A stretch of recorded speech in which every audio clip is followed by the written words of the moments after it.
കൊല്ലം നീണ്ടകരയിൽ മധുര മാമ്പഴക്കാലം. ഇത് വെറും ഒരു മാംഗോ ഫെസ്റ്റ് അല്ല, മാമ്പഴത്തിൻ്റെ പേരിൽ എഴുതപ്പെടുന്ന പുതിയൊരു ചരിത്രമാണ്. നമ്മൾ ഭൂമിയിൽ കാണാൻ ആഗ്രഹിക്കുന്ന നന്മയുടെ വറ്റാത്ത ഉറവ. പാലക്കാട്ടെ 15 ഏക്കർ തരിശു ഭൂമിയെ ഏദൻ തോട്ടമാക്കിയ കഥ. വിധിക്കു മുന്നിൽ കീഴടങ്ങാത്ത പെൺകരുത്തിൻ്റെ അതിജീവന കഥ. അതെ, അധ്വാനത്തിൻ്റെയും അർപ്പണത്തിൻ്റെയും മധുരിക്കുന്നൊരു കഥയുണ്ട് ഈ മാമ്പഴോത്സവത്തിന് പിന്നിൽ.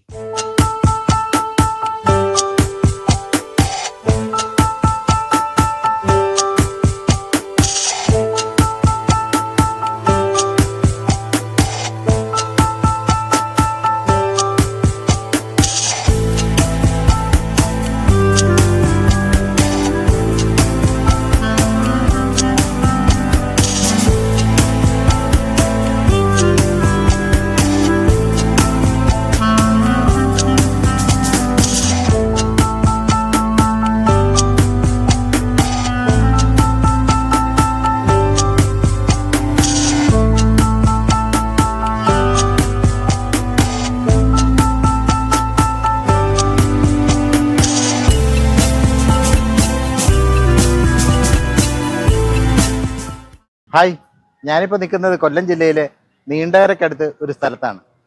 ഇവിടെ ഒരു മാംഗോ ഫെസ്റ്റിവൽ നടന്നുകൊണ്ടിരിക്കുകയാണ്. ഈ മാംഗോ ഫെസ്റ്റ് എന്ന് പറഞ്ഞാൽ ഇവിടെ അടുത്തൊരു ഏദൻ തോട്ടമുണ്ട്. ഏദൻ തോട്ടം ഒരിക്കലെങ്കിലും കാണേണ്ട ഒരു തോട്ടമാണ് ഏദൻ തോട്ടം. നമ്മുടെ വിദേശത്തും സ്വദേശത്തുമുള്ള നൂറുകണക്കിന് ഫ്രൂട്ട് പ്ലാന്റുകൾ കൃഷി ചെയ്തിരിക്കുന്ന ഒരു 5 ഏക്കർ പുരയിടം ഏദൻ തോട്ടം. ഇതേപോലെ തന്നെ പാലക്കാട് ജില്ലയിലെ എരുത്തിയാമ്പതിയിലും ഒരു ഏദൻ തോട്ടമുണ്ട്. അവിടെ മാവാണ് വിളയുന്നത്. മാവ് എന്ന് പറഞ്ഞാൽ ഈ പറഞ്ഞ പോലെ തന്നെ നമ്മുടെ കേരളത്തിനകത്തും കേരളത്തിന് പുറത്തും വിദേശത്തുമുള്ള ഏതാണ്ട് 76 ഇനം മാവുകൾ എരുത്തിയാമ്പതി എന്ന് പറഞ്ഞ ഗ്രാമത്തിൽ, ഒട്ടും വെള്ളമില്ലാത്ത നിഴൽ പ്രദേശമായ പാലക്കാട് ജില്ലയിലെ ചിറ്റൂർ താലൂക്കിലെ എരുത്തിയാമ്പതിയിലുള്ള ഒരു ഫാമാണ് ഏദൻ ഫാം. അവിടെ വിളയുന്ന മാമ്പഴങ്ങളാണ് ഇന്ന് ഈ നീണ്ടകര നിവാസികൾക്കായിട്ട് ഇവിടെ ഒരു പ്രദർശനം ഒരുക്കിക്കൊണ്ട്, വിൽപ്പനയും ഒരുക്കിക്കൊണ്ട് ഇവിടെ നടത്തുകയാണ്. ബ്ലെയ്സി ജോർജ് എന്ന് പറയുന്ന ഒരു കർഷകരുടേതാണ് ഏദൻ തോട്ടം. ഏദൻ തോട്ടം എന്ന് പറഞ്ഞ അക്ഷരാർത്ഥത്തിൽ ആ പേര് സൂചിപ്പിക്കുന്ന പോലെ ഒരു സ്വർഗീയ ഫലങ്ങൾ ഉണ്ടാവുന്ന ഒരു തോട്ടമാണ്. ഈ തോട്ടം ഉണ്ടായതിൻ്റെ പിന്നിലൊരു കഥയുണ്ട്.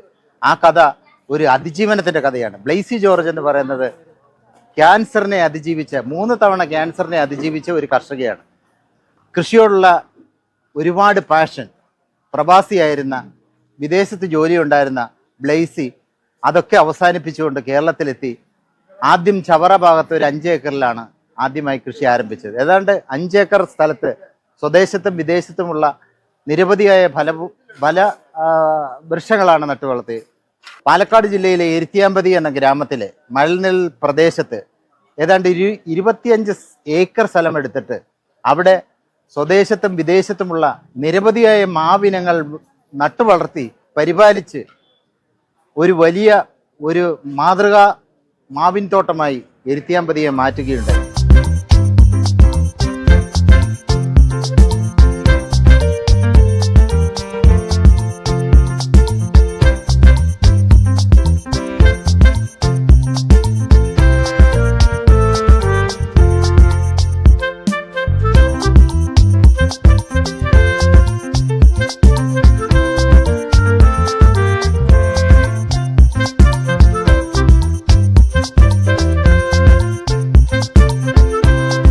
കേരള സർക്കാരിന്റെ കർഷക തിലകം അവാർഡ് നേടിയ ആളാണ് ബ്ലെയ്സി ജോർജ്.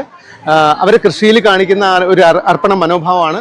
ഒരു പ്രവാസിയായിരുന്നു. അതിനുശേഷം കൃഷി ചെയ്യണം എന്ന് ആഗ്രഹിച്ച് പാലക്കാട് വന്നിട്ട് 25 ഏക്കർ വാങ്ങിച്ചിട്ട് അതിൽ മാമ്പഴം ഉൾപ്പെടെ ഒരുപാട് കൃഷികൾ, എല്ലാ ഫലവൃക്ഷങ്ങളും അവിടെ നട്ടിട്ടുണ്ട്.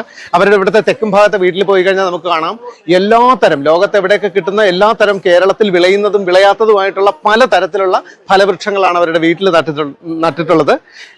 പിന്നെ ബ്ലെയ്സി ജോർജിനോട് ഡോക്ടർ ഉപദേശിച്ചിരിക്കുന്നത് വെയിൽ കൊള്ളരുതെന്നാണ്. കാരണം അവർക്ക് ക്യാൻസർ സർവൈവറാണ്.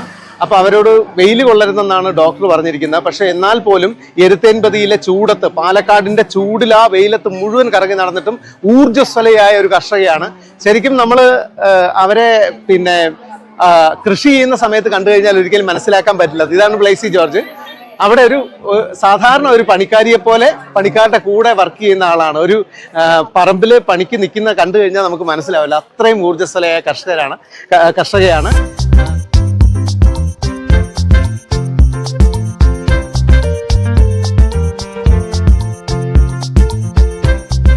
76 തരം മാമ്പഴങ്ങളാണ് ഇവിടെ പ്രദർശിപ്പിച്ചിരിക്കുന്നത്.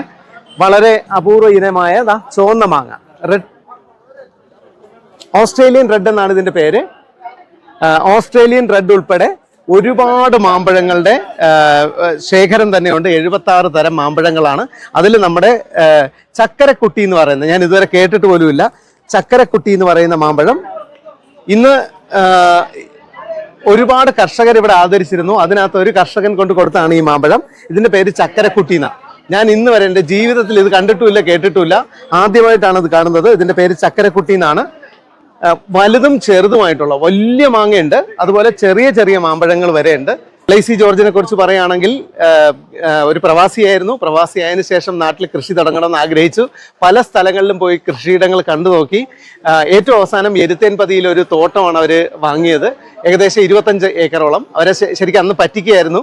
വെള്ളമില്ലാത്ത ഒരു ഭൂപ്രദേശം കൊടുത്തു. പക്ഷെ അവരവിടെ മാവ് നട്ട് മഴക്കാലത്ത് അവിടെ കിട്ടുന്ന വെള്ളം ശേഖരിച്ച് മാമ്പഴ തോട്ടം ഉണ്ടാക്കിയതിന് ശേഷം അവിടുത്തെ വാട്ടർ ലെവല് ഉയർത്തിയ ഒരു കർഷകയും കൂടിയാണ്. അപ്പോൾ ഒരു വലിയ സല്യൂട്ട്. അവരുടെ ജീവിതം കുട്ടികൾക്കൊരു മാതൃകയാവട്ടെ എന്ന് ഞാൻ പ്രാർത്ഥിക്കുകയാണ്. അത്രയും ആത്മാർത്ഥമായിട്ട് കൃഷിയെ സ്നേഹിക്കുന്ന ഒരാളാണ്. ലഡു ഉണ്ട്, മുണ്ടപ്പയുണ്ട്. മുണ്ടപ്പ അത് നല്ലതാ, ഒട്ടും നാരില്ല, നല്ല മധുരമാണ് അതിന്. പിന്നെ ഇത് നിങ്ങളുടെ മാങ്ങയാണ്, കോട്ടൂർക്കോണം. ഇത് നമ്മുടെ മാങ്ങയാണ്. ഇത് തിരുവനന്തപുരത്തിന്റെ സ്വന്തം മാങ്ങയാണ് കോട്ടൂർക്കോണം. കോട്ടൂർക്കോണം മാങ്ങയുടെ പ്രത്യേകത എന്താണെന്ന് ചോദിച്ചു കഴിഞ്ഞാൽ, കോട്ടൂർക്കോണത്തിന്റെ സ്കിന്നും അതിന്റെ സ്കിന്നിന്റെ കട്ടിയും അതുപോലെ തന്നെ ഇതിന്റെ നീര്, ഇതിന്റെ കറയുടെ പ്രത്യേകതയും കൊണ്ട് ഇതിനകത്ത് പുഴുക്കുത്തൊരിക്കലും ഉണ്ടാവില്ല. ഈ കോട്ടൂർക്കോണം മാങ്ങ ഒരിക്കലും ഇതിനുള്ളിൽ പുഴു ഉണ്ടാവില്ല എന്നുള്ളതാണ് ഏറ്റവും വലിയ പ്രത്യേകത. ഈ മാങ്ങയുടെ പേര് ലഡു എന്നാണ്. ഞാൻ ആദ്യമായിട്ടാണ് കാണുന്നത് കേട്ടോ. ഇതിൽ ആദ്യമായിട്ടാണ് കാണുന്നത്. ഇത് ലഡു പോലെ നല്ല മധുരമുള്ള മാങ്ങയാണ്, അതുപോലെ ഉരുണ്ട ഷേപ്പുമാണ്. അതുകൊണ്ടാണ് ഈ മാങ്ങയ്ക്ക് ലഡു എന്ന് പേര് കൊടുത്തത്. ഇന്ന് വരെ ഞാൻ കണ്ടിട്ടും കേട്ടിട്ടും ഇല്ലാത്ത ഒരുപാട് മാങ്ങ, 76 തരം മാമ്പഴങ്ങളാണ് ഇതിനകത്തുള്ളത്. ഇതെന്താണ് ടി എന്ന് എഴുതിയേക്കുന്ന? ടോം അക്കിൻസൺ. അതാണ് ആ മാങ്ങ. ഇതാണ് ടീയ മാങ്ങ. നല്ല ഷേപ്പിലുള്ള മാങ്ങയാണ്. സാധാരണ നമ്മൾ എപ്പോഴും മാങ്ങയുടെ പടം വരയ്ക്കുന്നത് പോലെയുള്ള ഷേപ്പുള്ള മാങ്ങയാണ്. കോശേരി മാങ്ങ വലിയ മാങ്ങയാണ്. ഇതിനേക്കാളും വലിയ സൈസ് ആവുന്നതാണ്. ഇത് കോശേരി മാങ്ങയാണ്. നാരൊട്ടുമില്ല. നല്ല എന്താ പറയാ, ഒരു കോശേരി മാങ്ങയുടെ പ്രത്യേകത നല്ല കളറുമാണ്. പൊടിയായിട്ട് നമ്മൾ കഴിക്കുമ്പോൾ അലിഞ്ഞിറങ്ങി പോകുന്ന സാധനമാണ്. ഇതാണ് ഇതാണ് മുണ്ടപ്പ. ഇത് കോമാങ്ങ. ഇതാണ് നാട്ടി. തമിഴ്നാട്ടുകാരുടെ മാങ്ങയാണ് നാട്ടി മാങ്ങ, അല്ലേ? നാട്ടിയാണിത്. നല്ല മണമുള്ള മാങ്ങയാണ്. നാട്ടിക്ക് ഒരു പ്രത്യേക മണമുണ്ട്.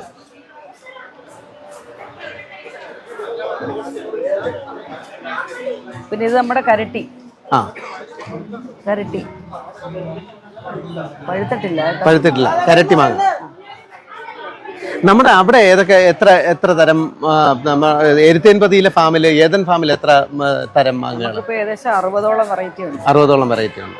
ഏറ്റവും കൂടുതൽ വിളയുന്ന എന്താണ് അവിടെ? ഏറ്റവും കൂടുതൽ വിളയുന്നത് നമ്മൾ അൽഫോൺസ, സിന്ദൂരം, ബംഗനാപ്പള്ളി, വെള്ളമൂവാണ്ടൻ, തോത്താപ്പൂരി. ഇതാണ് ഏറ്റവും കൂടുതൽ വിളയുന്നത്. ഇപ്പം പിന്നെ നമ്മൾ ഈ ഫെസ്റ്റിനൊക്കെ ആയിട്ട് ഈ വെറൈറ്റികളെല്ലാം വെച്ചിട്ടുണ്ട്. ഇത് നമ്മുടെ കർപ്പൂര മാങ്ങ, പോളച്ചിറ. നല്ല മണവും മധുരവും ഉള്ള മാങ്ങയാണ്. ഇതിന്റെ കർപ്പൂര മാങ്ങ എന്നുള്ളത് ഒരു കർപ്പൂരത്തിന്റെ മണം ഇതിനകത്തുണ്ടെന്നുള്ളതാണ്. ചേലൻ. ഇത് എവിടത്തെ മാങ്ങയാണ്? ഇത് നമുക്ക് കണ്ണൂരിന്റെ മാങ്ങയാണ്, പക്ഷെ ഇത് പാലക്കാട് പിടിച്ചതാണ്. കണ്ണൂരിന്റെ മാങ്ങയാണിത്, പാലക്കാട് പിടിച്ച മാങ്ങയാണ്. ചേലൻ എന്നാണ് ഈ മാമ്പഴത്തിന്റെ പേര്. ഇത് 1 കിലോയ്ക്ക് എത്രയുണ്ട് വില? ഇതിപ്പോ നമ്മൾ 500 വെച്ചിരിക്കുന്നത്.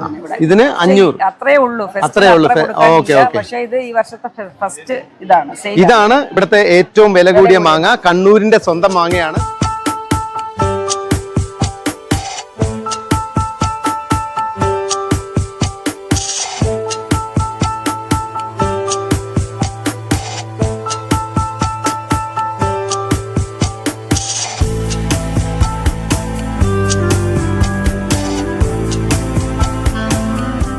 കഴിഞ്ഞ 20 വർഷമായിട്ട് എനിക്ക് ബ്ലെസ്സിയെ അറിയാം. ബ്ലെസ്സിയുടെ കൃഷി ആരംഭിക്കുന്നത് സഫേദ് മുസ്ലിം കൃഷിയുമായിട്ടാണ്. അന്ന് ഞാനായിരുന്നു തെക്കുംഭാഗത്തെ കൃഷി ഓഫീസർ. അന്ന് മുതൽ തുടങ്ങിയ ഒരു പരിചയമാണ്. ബ്ലെസ്സിയുടെ കൃഷി വളരുന്നതും ബ്ലെസ്സി വളരുന്നതും ഞങ്ങളുടെ സൗഹൃദവും ഒരുപോലാണ് വളർന്നത്. ഇപ്പോൾ പാലക്കാട് തോട്ടം വാങ്ങുന്ന കാലത്തൊക്കെ എന്നോട് അഭിപ്രായമൊക്കെ ചോദിച്ചിരുന്നു. അതിനുശേഷമുള്ള ഓരോ കൃഷിയിലും എന്തെങ്കിലും സംശയം ഉണ്ടെങ്കിൽ ബ്ലെസ്സി എന്നോടും. ഇപ്പോൾ ഞാൻ ബ്ലെസ്സിയോടാണ് വെറൈറ്റിയെക്കുറിച്ച് ഇത് ചോദിച്ചുകൊണ്ടിരിക്കുന്നത്. ഇപ്പോൾ മാമ്പഴത്തിൻ്റെ വെറൈറ്റികളൊക്കെ ബ്ലെസ്സിയാണ് എനിക്ക് പറഞ്ഞു തരുന്നത്. അപ്പോൾ അത്രത്തോളം ബ്ലെസ്സി വളർന്നു കഴിഞ്ഞു. ഇന്നിപ്പോൾ അവാർഡ് ലഭിച്ചതിൽ ജയമോൻ ജെറോം എൻ്റെ ഹസ്ബൻഡാണ്. ഞങ്ങൾ അദ്ദേഹത്തിന് അവാർഡ് കൊടുത്തതിൽ പ്രത്യേക ഒരു നന്ദിയും ഞാനിവിടെ രേഖപ്പെടുത്തുകയാണ്.